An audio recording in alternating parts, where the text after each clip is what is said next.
Este programa é livre para todos os públicos. O Senhor esteja convosco. Ele está no meio de nós. Proclamação do Evangelho de Jesus Cristo, segundo Marcos. Glória a vós, Senhor. Naquele dia, ao cair da tarde, Jesus disse a seus discípulos: vamos para outra margem. Eles despediram a multidão e levaram Jesus consigo, assim como estava na barca. Havia ainda outras barcas com ele. Começou a soprar uma ventania muito forte e as ondas se lançavam dentro da barca, de modo que a barca já começava a se encher. Jesus estava na parte de trás, dormindo sobre um travesseiro.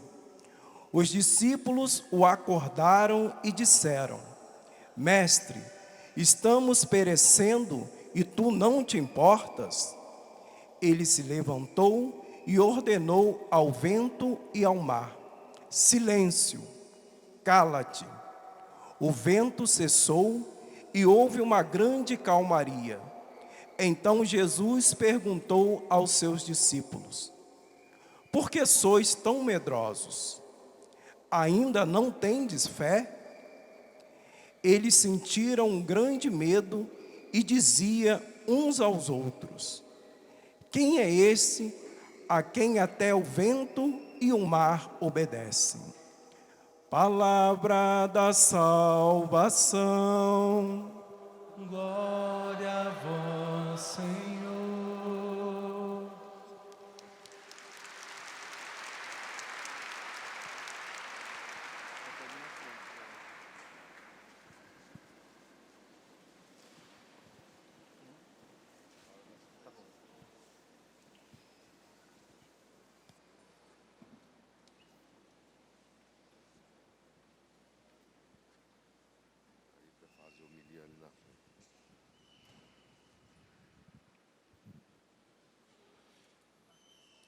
Meus irmãos e irmãs, nós nestes dias estamos vivendo, ouvindo, como palavra de Deus, e é palavra de Deus, o drama de Davi, o seu pecado e ao mesmo tempo a manifestação de Deus na vida de pecado e no pecado de Davi, na história do pecado de Davi. Davi comete um grave adultério.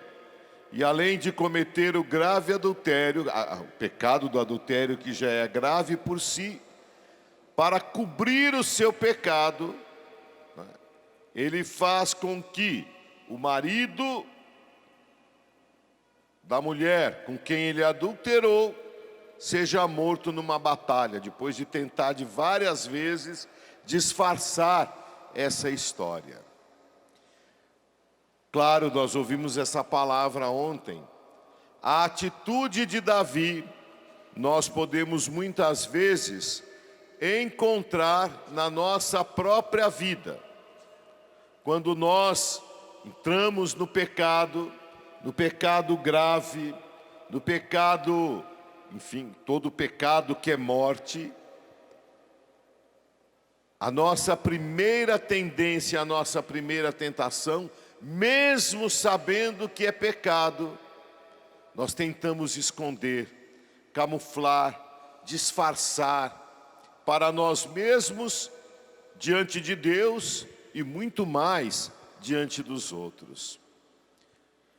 Mas se Deus nos ama, se Deus é aquele que cuida de nós, Ele nos manda um profeta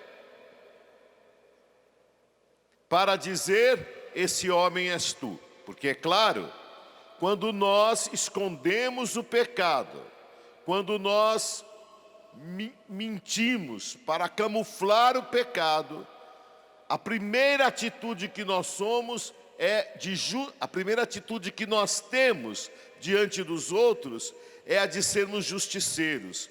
Nós temos um sentido muito mais aguçado para perceber a fraqueza e o pecado dos outros. Como Davi, quando Natã lhe conta a história que nós ouvimos na leitura de hoje, de que aquele fulano que tinha uma ovelhinha só, o outro que tinha não sei o que de quanto um rebanho, foi lá e roubou a ovelhinha. Então Davi se irrita com essa injustiça. Quem é esse homem? E Natã responde: este homem és tu. E diz todo o pecado de Davi. Isso, meus irmãos, não é castigo de Deus. Isto é misericórdia. Ter um profeta que aparece na nossa vida e fala do nosso pecado, e fala da necessidade que nós temos de reconhecer que somos pecadores, ter acontecimentos na nossa vida e na nossa existência que nos afligem, para que nós reconheçamos o nosso pecado, para que tenhamos a dor do nosso pecado, para que choremos o nosso pecado. Isto é graça. Portanto, a primeira coisa que essa palavra nos convida hoje: não desprezemos os profetas que Deus nos envia. Não só aqueles que nos fazem bater palmas, louvar quando se anuncia a palavra, mas aqueles que pisam no nosso calo, aqueles que tocam na nossa ferida, aqueles que apontam o dedo para nós em nome de Deus, para dizer por quais caminhos de morte nós estamos indo. Claro, eu posso subir na minha soberba, na minha prepotência, e me julgar superior ao profeta que está falando. Eu posso ser prepotente a ponto de dizer e de dar uma lição de moral até em quem está falando. Ou posso ser como Davi: pequei. Entrar no arrependimento, e mesmo na tristeza, no coração humilhado, assumir as consequências do pecado. Quando nós falamos de assumir as consequências do pecado, tem um sentimento que nos fortalece nisso. Aconteça o que acontecer, o amor de Deus não me abandona. É amor, é misericórdia. Crescer, irmãos, na vida espiritual, crescer na vida para com Deus, significa exatamente isso. Reconhecer diante de Deus as nossas injustiças, os nossos pecados. Reconhecer que precisamos restaurar, que é preciso recriar, que é necessário realmente sacrificar-se, dar a vida por aquilo que nós estragamos. Enfim, né? O amor pode reconstruir, pode fazer outra coisa. Converter-se significa não acomodar-se. E Deus não nos deixa acomodados. Se somos verdadeiramente discípulos de Jesus, nós não ficamos acomodados. Porque o Senhor sempre nos coloca em outras perspectivas. Talvez aquela que nós nunca tínhamos pensado, ou naquelas que nós nunca tínhamos querido trabalhar, ou até mesmo quando já estávamos acomodados. Olha, já fiz de tudo, já fiz isso, já fiz aquilo, aquilo outro. O Senhor vem e diz, como ouvimos nesse evangelho: passemos para outra margem, né? Vamos mudar de paisagem, vamos mudar de perspectiva. A obra é a mesma. E nesse evangelho de hoje, quando Jesus diz isso, ele vai dormir na popa do barco, né? ele vai dormir enquanto começa uma tempestade violenta. Quando começa uma tempestade violenta. Então, nós podemos pensar assim, mas que Deus é esse? Que me coloca uma perspectiva nova na minha vida, de conversão, de felicidade, para encontrar a vida, depois me deixa aqui no meio de uma tempestade. Nós às vezes até perguntamos, mas isso é de Deus? Pois bem, é de Deus. É de Deus. Porque esses discípulos têm que compreender uma coisa, que no seguimento de Jesus é preciso enfrentar, confiando nele, e superar o medo. Por 2 vezes nesse trecho do Evangelho é relatado o medo dos discípulos. Estavam com medo.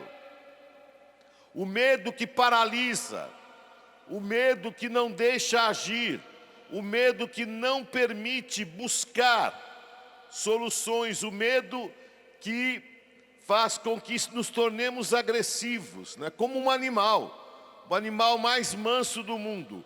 Quando ele está com medo e é acuado, ele se torna agressivo, ele se torna até feroz. E nós muitas vezes somos assim, entramos em desespero. Ainda não tendes fé? Pois bem, o que é que Jesus ensina aos discípulos? Em primeiro lugar, a debilidade e a fragilidade deles. Vocês acham que está tudo bem? Vamos ver uma outra perspectiva. Vocês não estão preparados, ainda não tendes fé. A segunda é que ele tem domínio sobre a tempestade, sobre o mar. As águas, o vento, aquilo que o homem não pode dominar, é o símbolo do mal, é o símbolo da morte. Hoje o padre que fazia a pregação aqui na parte da manhã, ele dizia, olha, quando aparece a morte, né, você enterra a pessoa e põe o tijolo lá, está uma separação. A mesma coisa. Acabou. Né? Quem é que pode vencer o mal e a morte? Jesus diz, cala-te, acalma-te. Ele pode vencer o mal e a morte. E é isso que Jesus também ensina aos discípulos. Portanto, irmãos, diante dos nossos pecados, o Senhor é vencedor. Diante das tempestades, do mal, da ventania que os nossos pecados podem acarretar, Jesus é vencedor. Diante de situações de morte, que nós não temos força para resolvermos, não fiquemos parados, mãos à obra, fiquemos inertes. O Senhor é vencedor. Quem é este? Até a quem o vento e o mar obedecem. Se o mal lhe obedece, se ele tem poder sobre tudo aquilo que supera as capacidades humanas, que entreguemos o nosso coração a ele. Mesmo com os nossos pecados, com os nossos medos, né? Saibamos fazer essa entrega. A Virgem Maria, que celebramos de modo especial a memória nessa Eucaristia, foi aquela que na obediência da fé, não na clarividência, né, como se tivesse uma bola de cristal, né, ou algo parecido, né, mas na obediência da fé, sem ficar parada, imobilizada pelo medo, ela passou para outra margem quantas vezes foi preciso, né? Na anunciação, na visitação, no nascimento, no início do ministério público de Jesus, nas bodas de Caná e também aos pés da cruz. Quantas vezes Maria teve que passar para outra margem e enfrentar a tempestade? mas o seu fiat, né? Eis aqui a serva do Senhor, faça-se em mim segundo a tua palavra, sempre esteve presente. Que nós possamos olhar para a Virgem Santa e entender como tem que ser também a dinâmica da nossa vida de fé.